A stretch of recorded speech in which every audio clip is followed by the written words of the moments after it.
Jua leo nataka nizungumze na wale watu ambao wako kwenye maofisi, wameajiliwa lakini wanakaa kwenye maofisi kama vile maofisi yao.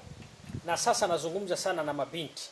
Hebu tazama unavyoenda kwenye benki, unavyoenda kwenye maduka makubwa, kwenye ofisi kubwa. Unakutana na kibinti kinadhalao, kinakutazama, kinakupandisha, kinakushusha. Kuna muda unaongea nacho kama akikusikii vile, yani kimekaa pale kisa kinapigwa na AC, kinaona kama dunia yake. Wakati sisi wateja ndio wafalme. Afu chenyewe kinaona kama ofisi vile yake, kama hizo benki ni zenu. Wakati wateja ndio wafalme, na bila wateja hiyo benki mtafunga. Afu kitu kingine nataka nizungumze na nyie manager na nyie mwenye mabenki. Hebu mnavyowaajiri watu, wafundisheni kuwa na customer care. Wafundisheni kuwaendo wateja. Visikae hapo vikihisi kwamba benki ni za baba zao.